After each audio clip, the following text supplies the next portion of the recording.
नमस्कार, खेतीबाड़ी नवाचार में आपका स्वागत है। मैं हूं अभय किशोर। छत्तीसगढ़ एक कृषि प्रधान राज्य है। प्रदेश की लगभग 80% जनसंख्या जीवन यापन के लिए कृषि पर ही निर्भर है। छत्तीसगढ़ भारत के प्रायद्वीपीय पठार का हिस्सा है। यहाँ कई प्रकार की मिट्टी पाई जाती है। खेती और वन संसाधन के लिए मिट्टी काफ़ी अहम है। यहाँ की मिट्टियाँ धान के पैदावार के लिए आदर्श हैं। प्रदेश में धान की पैदावार बहुत अधिक मात्रा में होती है, इसलिए छत्तीसगढ़ राज्य को धान का कटोरा भी कहा जाता है। यहाँ धान के अलावा सोयाबीन, उड़द, चना, मक्का, गेहूँ, मूंगफली, मूंग जैसी फसलों का भी उत्पादन किया जाता है। राज्य में चट्टानों के आधार पर मुख्यतः 5 प्रकार की मिट्टियाँ पाई जाती हैं।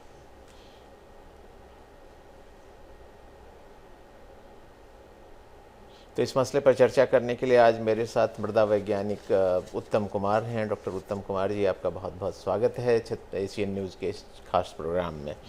उत्तम जी, जैसा कि हम लोग सामान्य तौर पर समझते हैं कि अलग अलग तरह की मिट्टी, कहीं पर लाल मिट्टी, कहीं काली मिट्टी, कहीं लेटराइट मिट्टी, कहीं अलग तरह की मिट्टी दिखती है। तो अगर हम पूरे राज्य को क्लासिफाई करना चाहें मिट्टी के आधार पर, कितनी श्रेणियाँ हैं और किन किन इलाकों में इनको हम बांट सकते हैं? आपने मिट्टी के बारे में बहुत ही पहला महत्वपूर्ण क्वेश्चन किया है कि हमारे राज्य में कितनी प्रकार की मिट्टियाँ पाई जाती हैं। मिट्टियों को जो वर्गीकृत किया गया है पूरे भारत में 12 भागों में किया गया है। उस 12 भागों में से 12 प्रकार में से 4 प्रकार की मिट्टियाँ विशेष रूप से हमारे छत्तीसगढ़ में पाई जाती हैं, जिसको हमारे लोकल लैंग्वेज में कन्हार, भाटा, मटासी, डोरसा के नाम से जानते हैं, जो पूरे छत्तीसगढ़ में फैली हुई हैं। इसका और पूरे छत्तीसगढ़ यह भी संभव है कि एक गाँव में चारों प्रकार की मिट्टियाँ पाई जाती हैं। निर्भर करता है कि उसमें ढलान किस प्रकार का है। जो निचला एरिया होगा वहाँ पे कन्हार मिट्टी होगी, उससे थोड़ा ऊपर का एरिया होगा वहाँ डोरसा होगा, थोड़ा ऊपर होगा वो मटासी मिट्टी होगी, और जो थोड़ा पठार का एरिया होगा मुरुम मिट्टी होगी, जो खेती के लिए उपयुक्त नहीं होती। अगर खेती के प्रभाव के आधार पर देखें तो कन्हार मिट्टी जो होती है खेती के लिए सर्वोत्तम मानी जाती है, क्योंकि इसमें मृदा की भौतिक, रासायनिक और जैविक गुणों का बहुत पर्याप्त संतुलन पाया जाता है। उसके बाद में एक डोरसा मिट्टी होती है जो काली और पीली मिट्टी का, इसमें दोनों का मिला जुला प्रभाव रहता है, जिसके कारण खेती के लिए लगभग सभी फसलों के लिए उपयुक्त है। तीसरा मटासी मिट्टी जो हमारे छत्तीसगढ़ के एक सबसे बड़े एरिया में पाई जाती है, जिसमें इसीलिए हम छत्तीसगढ़ में सबसे ज़्यादा धान की खेती कर पाते हैं। लास्ट में जो आता है एक भाटा मिट्टी आती है, जिसको मुरुम के रूप में दिखाई देती है। मुरुम का उपयोग हम विभिन्न चीज़ों में करते हैं। इसका प्रभाव यह होता है कि हम इसमें बहुत ही कम मात्रा में बहुत ही सेलेक्टेड फसलों की ही इसमें खेती कर सकते हैं, क्योंकि मृदा के जो बहुत सारे ऐसे गुण हैं जो खेती के लिए उपयुक्त नहीं माने जाते, इसलिए सबसे कम मात्रा में खेती जो होती है मटासी मिट्टी में, भाटा मिट्टी में किया जाता है। जी डॉक्टर उत्तम कुमार जी, अगर हम वैसे वर्गीकृत करते हैं तो कहते हैं कि लाल पीली मिट्टी जो है ग्रेनाइट रॉक्स जो है, ग्रेनाइट चट्टानों के टूटने से बनती है, और इसमें बालू, पत्थर, शैल ये चीज़ें होती हैं, और ह्यूमस और नाइट्रोजन की कमी होती है। तो क्या ये मिट्टी जो है इसमें हम किस तरह की खेती ले सकते हैं अगर ऐसी मिट्टी हो तो? मिट्टी जो बनती है वो उसके अपने पेरेंट के ऊपर डिपेंड करती है। जो मिट्टी जो है बेसाल्ट से बनेगी वो बहुत ही उर्वरक मिट्टी होगी, जो कन्हार होती है। आपने लाल पीली मिट्टी की बात किया, ये जो मिट्टी होती है मूलतः ग्रेनाइट से बनता है, जिसकी उत्पादन क्षमता कम होती है, उसमें वो पोषक तत्व पहले से ही कम होते हैं। तो हम जो हमारे छत्तीसगढ़ में लाल और पीली मिट्टी दोनों का संयोजन को ही डोरसा मिट्टी के नाम से जाना जाता है। इसमें अगर पर्याप्त मात्रा में पानी की सुविधा है तो खरीफ के मौसम में हम धान अच्छी मात्रा में ले सकते हैं, और जिन क्षेत्रों में पानी की कमी है वहाँ पे सोयाबीन, अरहर की खेती अच्छे तरीके से की जा सकती है। रबी के मौसम में इन डोरसा मिट्टी में यदि अच्छी मात्रा में पोषक तत्व प्रबंधन किया जाए, साथ ही साथ जैविक उर्वरकों का उपयोग किया जाए, तो इसमें होता है गेहूं, अलसी, सरसों के साथ साथ बैगन, भिंडी, जो कड़ा जो सब्जियां होती हैं उसकी सफलतापूर्वक हम खेती कर सकते हैं। पिछले कुछ समय से डॉक्टर साहब अगर हम देखते हैं तो छत्तीसगढ़ में कई जिसको नॉन ट्रेडिशनल फार्मिंग कहते हैं ना, गैर परंपरागत खेती, नवाचार बढ़ता जा रहा है। हम देखते हैं कि यहाँ पर स्ट्रॉबेरी की खेती होने लग गई है, कॉफ़ी और मसालों की खेती हो रही है, चाय की खेती हो रही है। तो आम तौर पर जो माना जाता था कि छत्तीसगढ़ जो एक पठारी इलाका है और इस इलाके में इस तरह की खेती के लिए शायद उपयुक्त नहीं है, वहाँ अगर इस तरह की खेती हो रही है तो क्या नई संभावनाएं क्या आपको दिखाई देती हैं? क्या कुछ ऐसे पॉकेट्स हैं जहाँ पर हम नई नई तरह की फसलों की खेती कर सकते हैं? ये जो होती है, आपने बहुत ही अच्छा क्वेश्चन किया कि समय के साथ परिवर्तन जरूरी है, किसानों की आय में वृद्धि के लिए नवाचार जरूरी है। हमारे छत्तीसगढ़ में कई ऐसे क्षेत्रों की पहचान की गई है, चाहे वो हम अंबिकापीठ क्षेत्र की बात करें या फिर जगदलपुर क्षेत्र की बात करें। जैसे आपको पता होगा जसपुर का जो एक तो पठारी एरिया आता है, पहाड़ी एरिया, उसमें चाय की खेती हो रही है, क्योंकि वहाँ का वातावरण ठंडी वातावरण होने के कारण हम जो है किसानों को प्रमोट कर रहे हैं कि नॉर्मल फसल की तुलना में थोड़ा पठारी भूमि है, लाल पीली मिट्टी है, तो वहाँ पे चाय की खेती अच्छी मात्रा में हो रही है। उसी प्रकार बस्तर एरिया में जो होती है, बस्तर के जंगलों के आसपास की मिट्टी जो होती है, मोली सोल्स कहा जाता है, मोली मिट्टी है वो, उस मिट्टी में जो होता है कॉफ़ी की खेती अच्छे तरीके से की जा सकती है। यदि जो किसान हमारे क्षेत्रों में अगर वो किसी को उद्यम के रूप में देखे, कृषि उद्यम को, तो वो जो होता है poly house, green house, net house के माध्यम से किसी भी प्रकार की, जैसे आपने स्ट्रॉबेरी की बात की, चाहे फूल की खेती हो, गुलाब की खेती हो, गेंदा की खेती हो, यहाँ तक कि हम कद्दू वर्गीय सब्जियों की बात करें, इनकी खेती भी जो होता है नेट हाउस के माध्यम से किसी भी क्षेत्रों में हम किसानों को यह प्रोत्साहित करते हैं कि नेट हाउस की खेती सीखें, और उसको बहुत ही कम लागत में सरकार की सब्सिडी होती है, उसमें 75 से 80% तक, उसके माध्यम से जो होता है खेती को जो होता है लाभ का व्यवसाय बना सकते हैं आसानी तरीके से। जी डॉक्टर साहब, अगर हम किसानों की बात करें तो एक समय था जबकि परंपरागत खेती हम देखते थे, कभी मिट्टी के प्रकार और उसकी सेहत की तो कभी बात ही नहीं होती थी।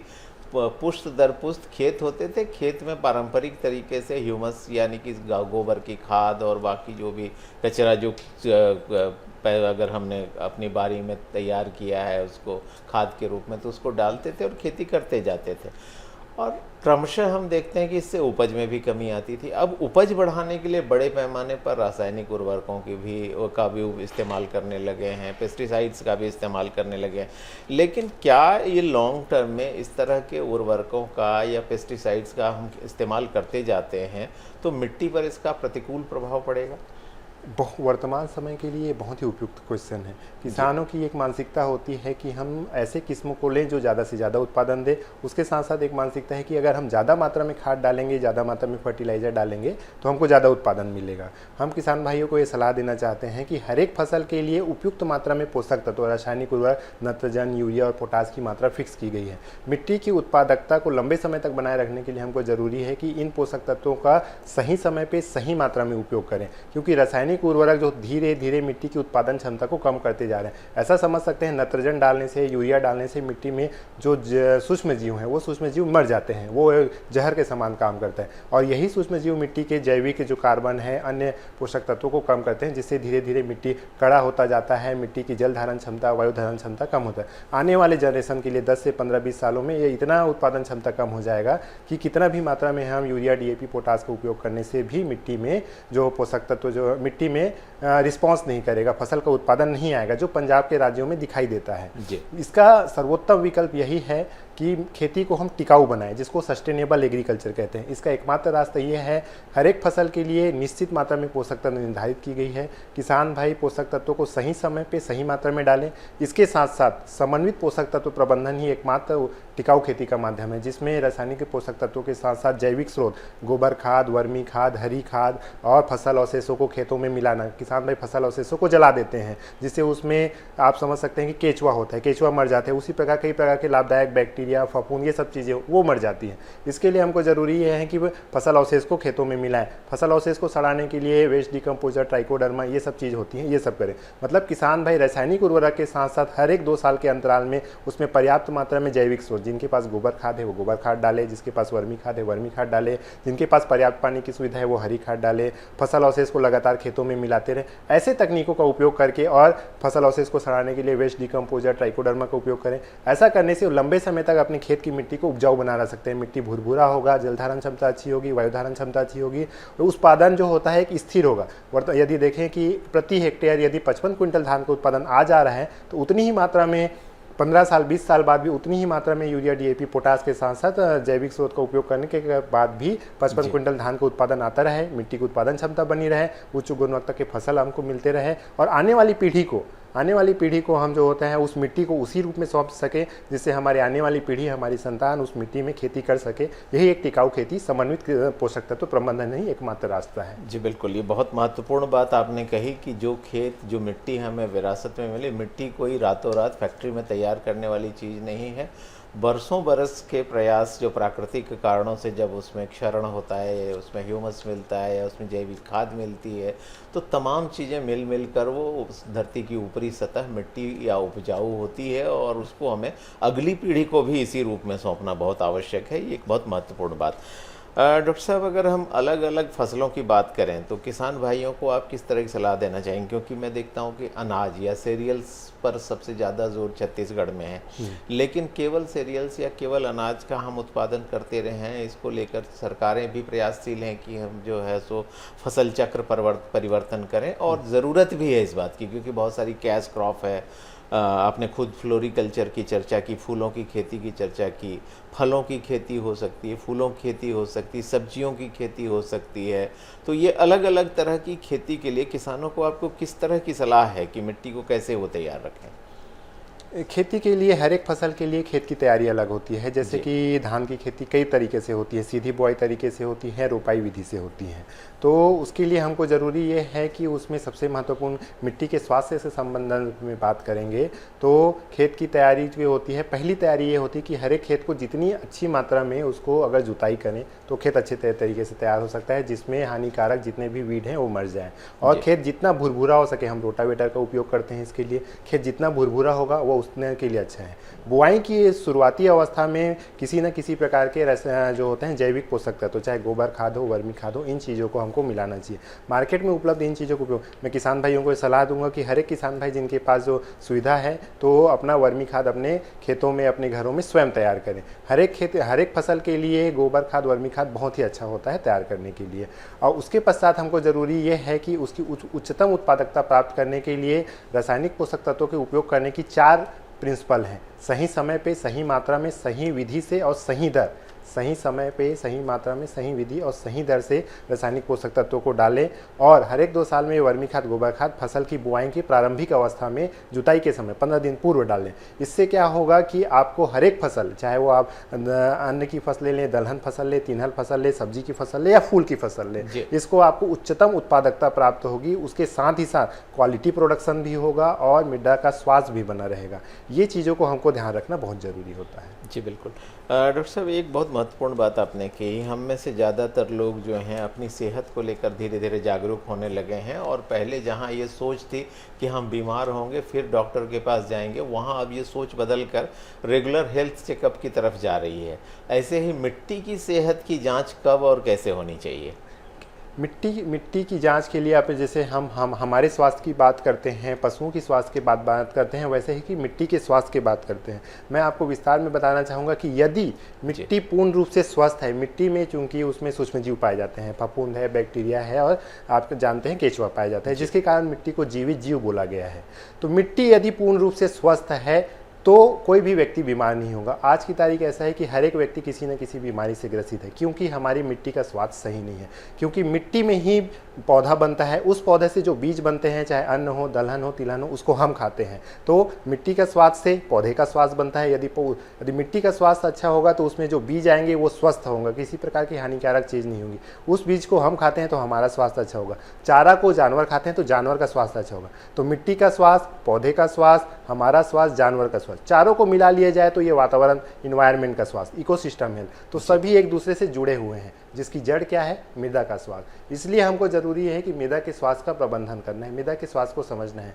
इसको कौन करेगा? किसान भाई। जो किसान भाई चाहे खेती कर रहे हैं, किसी भी प्रकार की खेती कर रहे हैं, मिट्टी के स्वास्थ्य को बनाए रखना बहुत ही जरूरी है। हम ये निश्चित रूप से समझें, पुराने समय में देखेंगे कि पुराने समय के लोग 100 साल आसानी से जीते थे। आज के समय में लोग 70 साल, क्योंकि मिट्टी के स्वास्थ्य में कमी होने से और रासायनिक उर्वरकों के साथ साथ पेस्टिसाइड का उपयोग करने से हमारे जो मिट्टी से उत्पादन होने वाली जो फसल है उनकी गुणवत्ता में कमी आई है। जो हम फल खाते हैं उस फल में वो पौष्टिक नहीं है, जो सब्जी हम खाते हैं वो सब्जी उतने गुणवत्तापूर्ण, खनिज और विटामिन योग्य नहीं हो। कहाँ से आया, कहाँ गया वो? क्योंकि मिट्टी में कमजोरी आई है। इसलिए तो हमको ज़रूरी ये है कि मिट्टी के स्वास्थ्य को बनाए रखें। और हमारे एक जिस प्रकार अपन कहते हैं कि वाटर एक्ट है, एयर एक्ट है, वैसे प्रकार हम गवर्नमेंट को एक सॉइल एक्ट देना चाहते हैं कि व्यक्ति मिट्टी में क्या मिलाएगा और क्या नहीं मिलाएगा। किसान, अगर कोई इंडस्ट्रीज मिट्टी में अपन हानिकारक पदार्थों को छोड़ रही है तो उसके लिए भी एक एक्ट होना चाहिए कि उन चीज़ों को अगर वो लगाएगा तो आने वाले वातावरण के लिए, स्वास्थ्य के, सॉइल के स्वास्थ्य के लिए बहुत हानिकारक है, उसको वह खेतों में नहीं मिला सकता। जिससे हमारे हमारे स्वयं के वर्तमान स्वास्थ्य के लिए और आने वाली पीढ़ी के लिए। तो हम गवर्नमेंट से एक प्रपोजल हम हमेशा गवर्नमेंट को देते हैं कि जिस प्रकार सीड एक्ट है, सीड के लिए भी एक्ट है, वाटर के लिए एक्ट है, एयर एक्ट है, पॉल्यूशन एक्ट है, उसी प्रकार एक सॉइल एक्ट बने। सॉइल में हम क्या मिला सकते हैं, क्या नहीं मिला सकते, अगर कोई गलत चीज़ उसमें मिलाता है तो उसकी रोक किया जा सके, गवर्नमेंट के माध्यम से उसका एक रूल बने, एक पॉलिसी बने, हम ये चाहते हैं। बिल्कुल, ये बहुत महत्वपूर्ण बात आपने कही कि जिस तरह की हम हवा, पानी, सभी चीज़ों में प्रदूषण पर नियंत्रण रखते हैं, उसी तरह हमारी मिट्टी, जो कि हमारे लिए सबसे महत्वपूर्ण है, क्योंकि हमारा जीवन जो है इसी मिट्टी पर टिका है। हम इसी मिट्टी में पैदा होते हैं, यहीं बड़े होते हैं। जो मिट्टी हमें देती है उपजा कर, वो सब खाते हैं और उससे हमारा सेहत भी बना रहता है। हमारा भूत, भविष्य, वर्तमान सब कुछ ये हमारी मिट्टी है, जिसे हम धरती माँ कह के पुकारते हैं। तो इसलिए जैसे बाकी चीज़ों के लिए कानून है, वैसे मिट्टी के लिए भी एक कानून बनना चाहिए, और ये बहुत महत्वपूर्ण बात डॉक्टर उत्तम कुमार जी ने कही है। हम चर्चा कर रहे हैं आज मिट्टी की, मिट्टी जो कि सभी तरह की फसलों का आधार है। मिट्टी की सेहत कैसी होनी चाहिए, मिट्टी में कौन सी चीज़ें मिलाई जानी चाहिए, कौन सी नहीं मिलाई जानी चाहिए। आप किसी फसल विशेष की बात कर रहे हैं, कोई ख़ास फसल उगाना चाहते हैं, तो उसके लिए कितनी मात्रा में, कैसी मात्रा में आप उर्वरकों का प्रयोग करें या न करें, प्राकृतिक चीज़ों का इस्तेमाल करें, इस पर चर्चा कर रहे हैं मिट्टी वैज्ञानिक जो हमारे साथ मृदा वैज्ञानिक जुड़े हैं, डॉक्टर उत्तम कुमार जी। डॉक्टर उत्तम, जो बात हम जब मिट्टी की सेहत की कर रहे थे, तो दुनिया में आज एक बहुत बड़ी चिंता है लैंड पोल्यूशन, क्योंकि लैंड पोल्यूशन पर बहुत चर्चा होती नहीं है, जबकि ये समस्या इतनी बड़ी और इतनी गंभीर है कि अगर आंकड़ों की भाषा में बात करें तो हर साल 60 लाख हेक्टेयर भूमि का लॉस हो रहा है।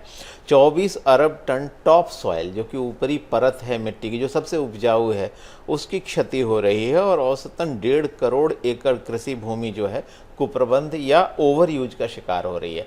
तो ये जो लैंड पोल्यूशन है, इसके प्रमुख कारण क्या है?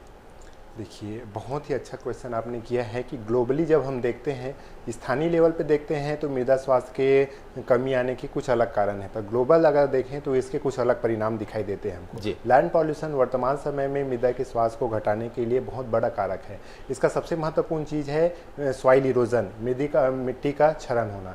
जब मिट्टी के क्षरण के कई कारण होते हैं, सबसे मुख्य कारण जो होता है रेनफॉल के कारण होते हैं। बहुत अधिक बरसात होने के कारण मिट्टी की ऊपरी परत जो होती है, जो सबसे ज़्यादा फर्टाइल होती है, 15 सेंटीमीटर, वो बह के चली जाती है।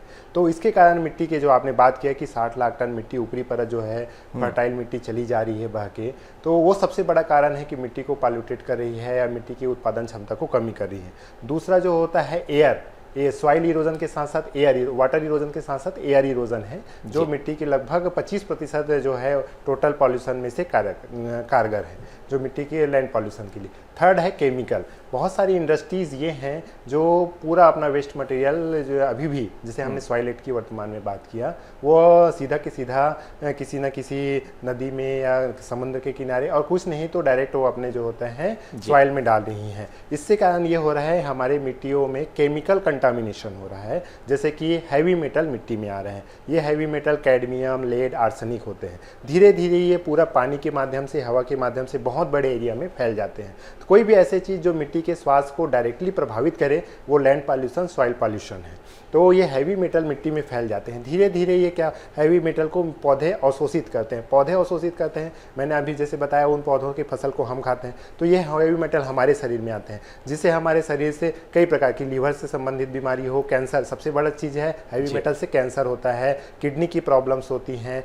ये चीज़ चारा को जानवर खाते हैं, जानवरों को भी वही प्रॉब्लम होती है। जानवर बोल के बता नहीं सकते, हम समझते हैं, जानवरों को भी वही समस्या है। तो इस पॉल्यूशन का डायरेक्ट इफेक्ट हमारे स्वास्थ्य पे और जानवर के स्वास्थ्य पे, वातावरण के स्वास्थ्य पे हो रहा है। तो केमिकल कंटामिनेशन बहुत बड़ा इशू है, वाटर के साथ साथ एयर, और थर्ड केमिकल कंटामिनेशन। तीसरा है फिजिकल कंटामिनेशन। फिजिकल कंटामिनेशन आप देखेंगे, जैसे कि डेवलप्ड कंट्रीज़ हैं, वहाँ पे लेबर नहीं मिलते, तो हैवी मशीनरों का उपयोग किया जाता है। तो मिट्टी जो हैवी मशीनरों का उपयोग करने से क्या होता है, मिट्टी की उत्पादन क्षमता तेज़ी से, मिट्टी बहुत हार्ड हो जा रही है। हार्ड हो जाने से उत्पादन पूरी तरीके से उसमें लॉस हो गया। और उसमें जो होता है आयरन कोर्स, आयरन से बने हुए इम्प्लीमेंट्स चलते हैं, लोहे से बने इम्प्लीमेंट, ये जो होते हैं मिट्टी में आयरन की मात्रा को बढ़ाते हैं। आयरन की मात्रा बढ़ने से आयरन से संबंधित बहुत सारी बीमारियां हमको होती हैं। तो ये सबसे बड़ा फैक्टर है जो हमको, इन चीज़ों को, जैसे मैंने बात किया कि इन चीज़ों को कैसा रोका जा सकता है, एक एक्ट के माध्यम से ही पूरे ग्लोबली रोका जा सकता है। तो बहुत महत्वपूर्ण है कि पूरी दुनिया में इस पर एक सार्थक चर्चा हो, और देश में भी इस पर चर्चा हो कि अगर हम अपने भविष्य को सुरक्षित रखना चाहते हैं तो मिट्टी को सुरक्षित रखने के कानून बनाएं और उनको सख्ती से लागू भी करें। डॉक्टर साहब, इरिगेशन, सिंचाई, इस पर चर्चा होती है सिर्फ तभी जबकि पौधों के लिए पानी की ज़रूरत होती है, लेकिन क्या सिंचाई भी नियंत्रित तरीके से होनी चाहिए, वरना वो मिट्टी को नुकसान पहुंचा सकती है? बहुत ही सही कहा आपने। सिंचाई का नियंत्रण बहुत जरूरी है। जैसे कि देखेंगे बारिश के समय में ज़्यादा बारिश होती है, मैंने अभी तुरंत ही कहा कि मिट्टी में उत्पादन क्षमता को घटाने का 2 सबसे महत्वपूर्ण कारक है। पहला है इरोजन और दूसरा है मिट्टी में जैविक कार्बन का लॉस होना। तो इरोजन में वाटर इरोजन मतलब जल क्षरण, बारिश से मिट्टी की उपजाऊ परत, ऊपरी परत बह जाती है तो उससे हमको मिट्टी के वो उत्पादन क्षमता में लॉस होता है। तो बारिश के साथ साथ यदि हम किसी फसल में बहुत अधिक मात्रा में फ्लड के माध्यम से जब सिंचाई करते हैं तो ऊपरी परत की मिट्टी बह के चली जाती है। तो आप देखेंगे कि हमारे क्षेत्रों में धान के लिए छोटा छोटा खेत होता है, मेड़ बनाए जाते हैं पानी को रोक सके, परंतु जहाँ सोयाबीन की खेती है, दूसरी फसल की खेती जिसमें मेड़ नहीं होते, तो बारिश के कारण खासकर वर्षा ऋतु में मिट्टी की ऊपरी परत बह जाने से उत्पादन क्षमता में कमी आती है। इसलिए हमको जरूरी है, इसकी बात करते हैं कि कंट्रोल्ड इरिगेशन होना चाहिए, इरिगेशन नियंत्रित मात्रा में होना चाहिए। इसके लिए हमारे कृषि में कई प्रकार के नवाचार किए गए हैं। आपको जैसे जानकारी होगा कि फ्लड इरिगेशन को छोड़ के यदि जैसे धान के अतिरिक्त बाकी सभी फसलों में हम स्प्रिंकलर इरिगेशन की बात करते हैं, जिसमें पानी उतना ही खेतों में जाता है जितना मिट्टी की अवशोषण क्षमता है, जिससे क्या होता है कि मिट्टी की ऊपरी परत का लॉस नहीं होता।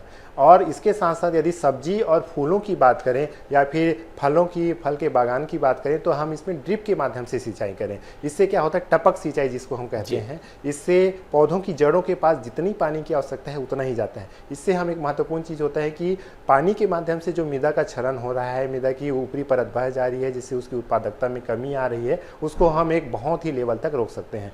तो सिंचाई सिर्फ पौधों की फसल उत्पादन के लिए जरूरी नहीं, सिंचाई जो होती है मिट्टी के स्वास्थ्य को मतलब उसके क्षरण को रोकने के लिए भी जरूरी है कि धान के अतिरिक्त बाकी धान में कर रहे हैं तो हमारे सही प्रकार की मेड़ होना चाहिए, मतलब बंस होनी चाहिए। उसके अतिरिक्त बाकी सभी फसलों में हम कंट्रोल इरिगेशन करें, जहां तक संभव हो सके स्प्रिंकलर इरिगेशन करें। सरकार की योजनाएं हैं जिसमें स्प्रिंकलर इरिगेशन को बढ़ावा दिया जाता है फसल उत्पादन के लिए, मिट्टी के स्वास्थ्य को रखने के लिए। इसके साथ साथ सब्जी, फल और बागानों में हम आसानी से ड्रिप इरिगेशन के माध्यम से कम पानी में अधिक उत्पादन भी लेंगे। सिंचाई के जो नए तरीके हैं उनका इस्तेमाल करें। एक तरफ हम पानी भी बचाएंगे, दूसरी तरफ मिट्टी की उर्वरक क्षमता को भी नुकसान होने से उसको बचाए रखेंगे। डॉक्टर साहब, एक आखिरी सवाल, जैविक खेती आज पूरी दुनिया में चर्चा का विषय बनी हुई है।